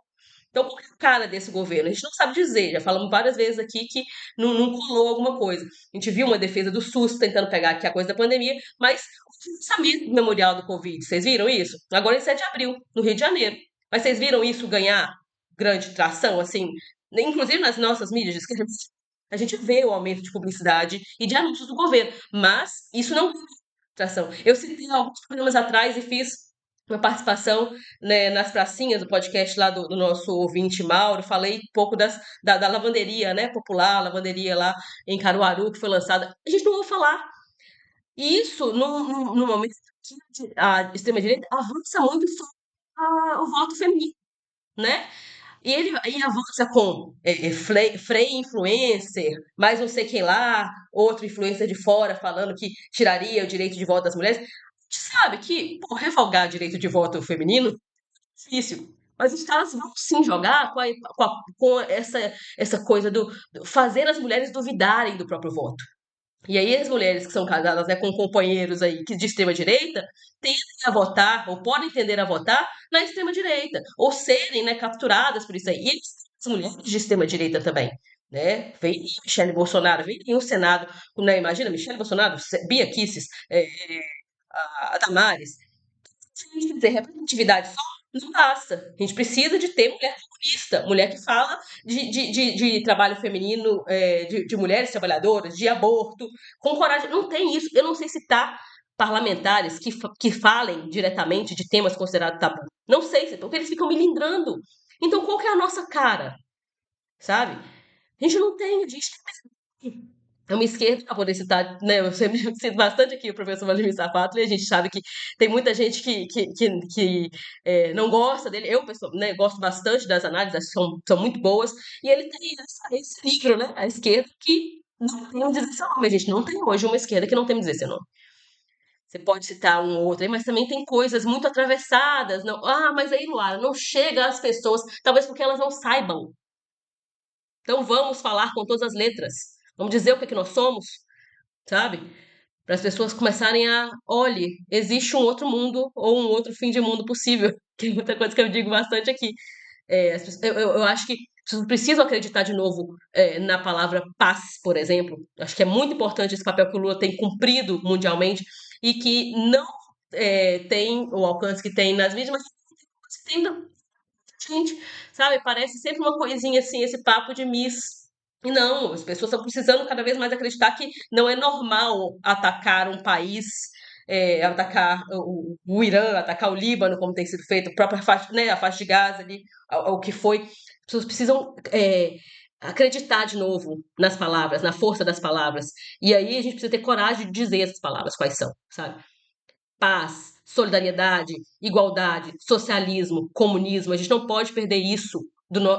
Isso não pode se perder no nosso vocabulário, sabe? A gente não pode mais ficar. Você é de esquerda? Não, mas veja bem, eu sou a favor de. Não, peraí, saca? Sou a favor de que todas as pessoas tenham dignidade. Eu acho que se tem muita gente no mundo é porque cabe, e nós vamos cuidar de todas elas. sabe? Não acho que é justo que as pessoas fiquem sem atendimento da saúde, eu não acho que é justo que as pessoas esperem numa fila para poder fazer um tratamento básico. O que eu defendo é isso. Fala a verdade. Não tem nada. E coisas razoáveis ainda, sabe? Se eu falar isso, mas talvez derrubem esse podcast aqui, o que mais eu sou. Talvez também eu esteja precisando de um pouco mais de coragem ou um pouco mais de tempo, senão eu vou ficar aqui até amanhã. Só para eu concluir aqui, pra gente encerrar, só para falar do Zema, né? A Laura lembrou muito bem, né, de como ele conseguiu pautar o debate do dia 1º de abril, falando uma fala absurda. 1º de maio. 1º de maio, né? De uma fala absurda, né, evidentemente. E Teatro falha bom, hein, Caio? né, bom, né? Também. 1º de abril, tem muita coisa pra falar de 1º de maio também. Eu só queria, pra não deixar passar batido, até porque eu tuitei isso lá no lado B, né? É claro que a gente tem que sair em defesa das crianças estarem estudando, é óbvio que a gente tem que sair, falar que é contra o trabalho infantil, né? Tem que falar. Tem que defender o óbvio. A gente tem que defender o óbvio. Mas eu acho que tá se perdendo muito tempo com uma fala que é claramente uma fala para se colocar na mídia um sujeito que não tem traço. Exatamente. Não tem beleza, faz sucesso aí em Minas Gerais, lá pelos motivos que sei lá o quê. Mas não é um sujeito que tem esse alcance nacional todo, que tem traço, que está claramente se colocando como um puxadinho da extrema-direita para se falar as coisas que o Flávio Bolsonaro não vai falar e tornar o Flávio Bolsonaro, assim, um sujeito mais palatável, né? Ou seja, o Zema vai ser a extrema-direita e o Bolsonaro vai ser, nossa, ele nem é tão extremista assim. O papel que já foi feito por Roberto Jefferson, por Padre Kelmon, enfim, vários outros papéis se prestaram esse papel. O Zema é só mais um a se prestar, afinal é um lambedor de botas e de bolas do Bolsonaro mesmo, sempre foi de primeira hora, se elegeu a partir da onda do fascismo de 2018, então ele deve isso aos Bolsonaro, ele tá se colocando assim, e aí ele vai falar toda sorte de absurdo. Já falou da Bolsa Família, já falou da aposentadoria, daqui a pouco vai falar que mulher não tem que votar, e é isso, ele vai se colocar desse jeito, que é a forma que ele tem de lembrarem dele, né? Primeiro, que já não é mais governador, renunciou, então não tem nada pra mostrar em Minas Gerais que seja grandes feitos. Não sei de nada que chegou pra mim e falou, pô, fez isso? O grande feito dele foi ter quebrado o Estado. Isso aí, enfim, mas tá lá pra isso, né? E tem popularidade alta porque é aquela coisa, governante de direita joga no Governando Easy. de direita, pois é. E, enfim, quebrou o Estado, vai saber quanto ele enriqueceu também, né? Então, é pra isso que ele tá lá mesmo, é um canalha de marca maior e que acabou pautando um assunto, gente, assim, não há risco... Não, que é meme velho. Não há risco do Zema derrubar a proibição de trabalho infantil. Ponto. O quem pode fazer isso é o Flávio Bolsonaro. O Zema não vai fazer isso. Não há risco. Então a gente se meme velho, posiciona. se você é contra o trabalho infantil, você é a favor das crianças fumarem crack. Pois é. Eu só quero fazer só um parênteses também, provavelmente a última coisa que eu vou falar antes da minha despedida aqui do programa de hoje. É sintomático, além disso que o Caio falou, é sintomático que no 1º de maio, as duas falas que mais viralizaram nas redes sociais sobre trabalho e sobre trabalhador, uma foi a do Zema, defendendo trabalho infantil, e a outra foi da Ana Paula Renault, que é campeã do BBB, que foi a que se colocou nas redes muito mais clara e objetiva a favor contra a escala 6x1 do que 99,9% da militância de esquerda brasileira. É sintomático. Nada contra a Ana Paula. Inclusive, a Ana Paula não vejo BBB, mas por saber do histórico... Aparentemente é firmeza. É firmeza. Pelo contrário, tudo a favor. Mas é sintomático. É sintomático que uma ex-BBB fale melhor e ganhe mais projeção. Do que sintomático. É sintomático mesmo. Também não é exatamente... Só para poder completar o que eu estava dizendo, Caio. Complete. O Zema, ele não vai, né, revogar, assim como eu falei do voto feminino, não vão, mas eles disputam essa ideia e disputam a coesão do próprio discurso. Porque ao dizer que é a favor do trabalho infantil, que as crianças deveriam poder, né, ajudar os pais e tal, o que ele está dizendo dá para separar, né, existe essa separação, já existe na verdade, né?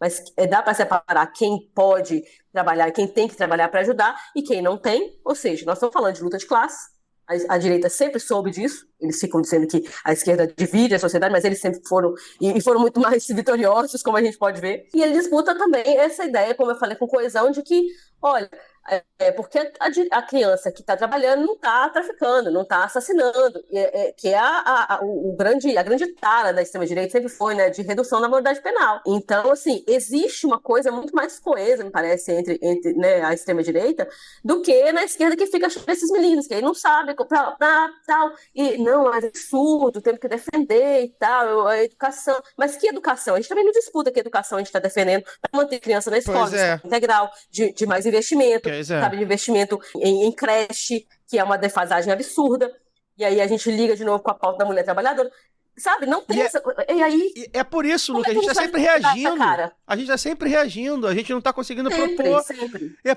A minha crítica, desculpa te interromper, mas porque faz sentido, né? A minha crítica é exatamente nesse sentido, do tipo assim, cara...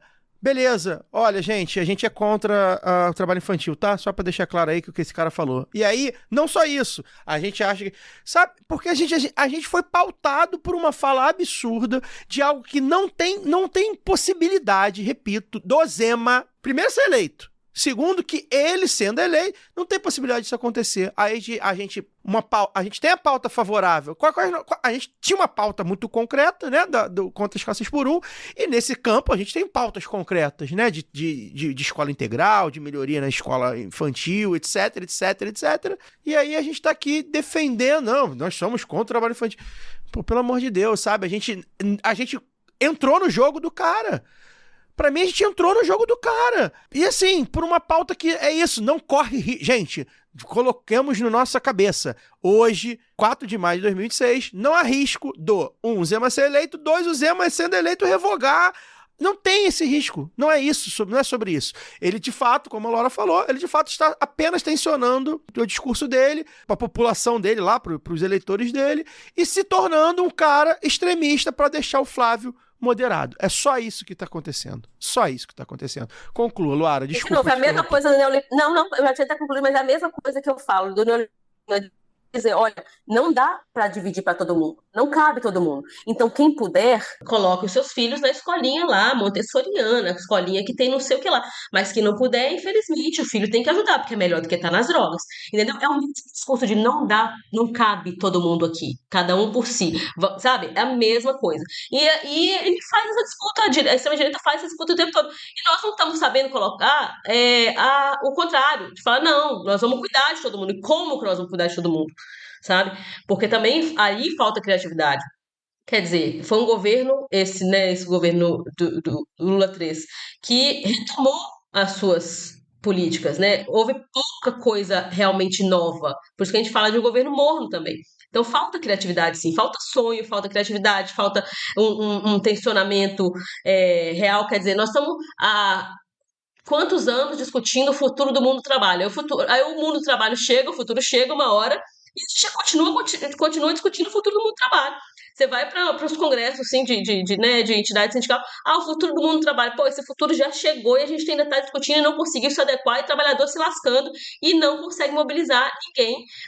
A gente teve, né, em abril, acho que 15 de abril, né, a marcha da classe trabalhadora em Brasília, conseguiu ali fazer um grande movimento para entregar as reivindicações, entre elas o fim da escala 6x1, mas a gente não tem mais aqueles grandes atos de 1º de maio.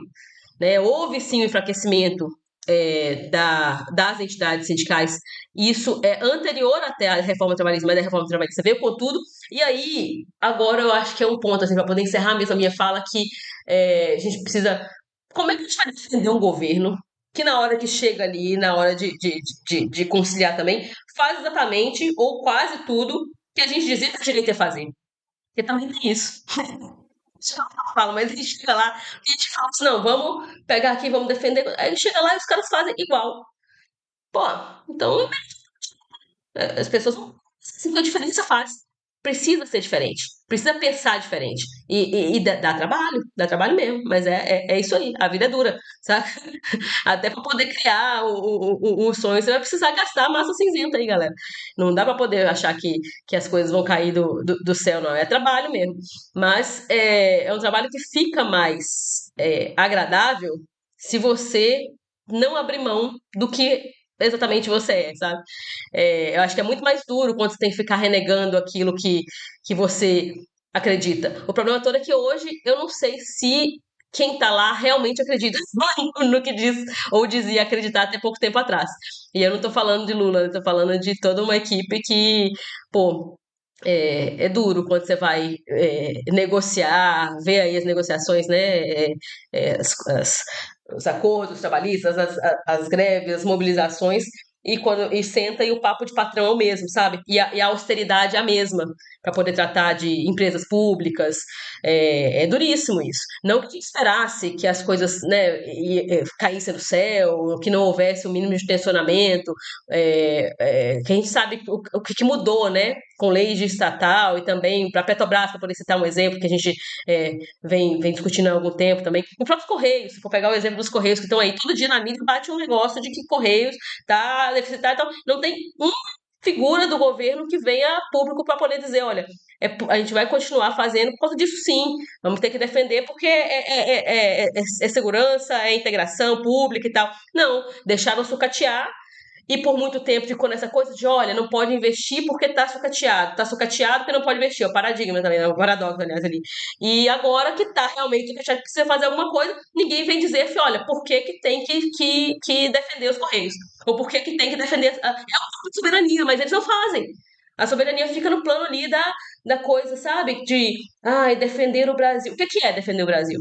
O que é defender o Pix? Porque, entendeu? Essa história precisa ser melhor amarrada. Quando eu falei já aqui no último programa, eu quero encerrar, a gente precisa de melhores contadores de história, tá? Também tá faltando a galera aí da literatura mesmo colar junto, mais do que influencer, para poder aprender a contar história. Porque tá faltando isso. Tá faltando uma coesão que eu vejo muito grande na extrema-direita e que a esquerda ainda continua nichada, fragmentada, não consegue se conectar nem entre si mesmo, sabe? Eu sinto muito isso. Obrigado, Luara. Já começo com você, então. Boa noite. Semana que vem estamos juntos. Semana que vem, eu acho que desabafei bastante com essa voz esquisita que estou. Então, qualquer coisa, coloque a culpa na gripe.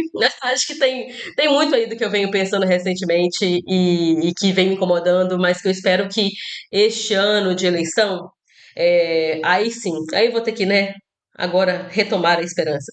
Eu tenho visto muita gente interessante se colocando na disputa, viu, Caio? Espero que a gente consiga trazer gente aqui. Já indiquei algumas pessoas, ou não sei, mas eu tenho mais para a gente entrevistar aqui. Gente que vem com novas ideias, com vontade de fazer diferente.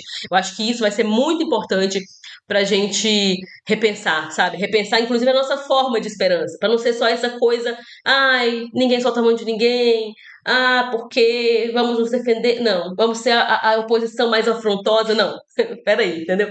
Uma coisa realista. E falando, e sendo tão novos assim, eu quero, inclusive, indicar também, não vi a entrevista toda, mas citei uma outra entrevista do Zé Dirceu, né, que já passou por este podcast, mas ele recentemente deu uma entrevista lá para aquele, acho que foi o Flow, né, e eu vi cortes bem interessantes também. Então, quer dizer, tem vindo gente nova, mas tem vindo gente que é nova há mais tempo e com ideias que continuam novas porque não foram testadas com a coragem que eu falei aqui, e que estão dispostos a colocar essas ideias de novo em jogo. Eu acho que é muito legal a gente olhar para isso, sabe? Para quem está trazendo de alguma forma um frescor das possibilidades.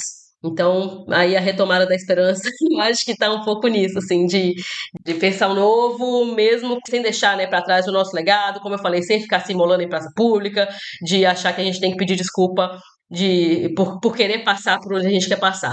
Inclusive de passar por cima. Temos que perder o medo de tratorar também quando a gente tiver a possibilidade. Quando o time mete, meu filho, 3-0 aí num clássico, você não pode perder a cabeça igual o meu zagueiro Lianco, não. Tem que manter o sangue frio ali pra cima, porque dá pra enfiar mais 3 ou 4, mais 2 ou 3 ou 4 aí e fazer uma goleada. Eu sou desse turma aí que acredita nos deuses do futebol, acredito que eles também operam. Se não operam na política, a nossa gente sempre pode, né? O mistério do povo também eu acho que é sempre muito mais fundamental do que qualquer fundamentalismo do evangelistão aí. Então, pronto, é isso. Boa noite. É isso, Fagner. Boa noite. Bom, boa noite, é isso. Deu pra falar bastante. E semana que vem a gente tá aí de volta, se tudo der certo. E a gente torce pra que dê, mesmo no meio de tanto pessimismo e, enfim, fatalismo. Daniel, boa noite. Boa noite, até semana que vem. Vamos deixar aqui nossa solidariedade ao Thiago Ávila e todo mundo que tá lutando aí pela causa palestina. O Thiago é um militante que tá aí... esteve lá no território palestino e aí foi preso em Israel. Enfim, sequestrado, né? Estava em águas internacionais. Pois é. Como sempre, Israel fazendo o que quiser. A gente deixa a nossa solidariedade. Eu espero que ele fique bem, seja solto. E, claro, sempre ao povo palestino. Estamos juntos. Aí o Bar Partizan, que se posicionou recentemente, a gente não falou aqui sobre também. Estamos sempre juntos nessa causa. É uma causa que nos move. Estou aqui com o meu broche da Palestina aqui da Camisa Crítica. Tem lá 10% de desconto no cupom lá do B em camisacritica.com. Um brochezinho bem bonito. Vou deixar aqui no Instagram. E é isso, a gente encerra por aqui mais um episódio da temporada Lado B 10 anos. Semana que vem tem mais no Lado B e eu te convido sempre a ficar aqui com a gente e fortalecer o jornalismo independente, contra-hegemônico e anticapitalista. Forte amplexo, até lá. Esse podcast foi editado por Fernando Cesarotti.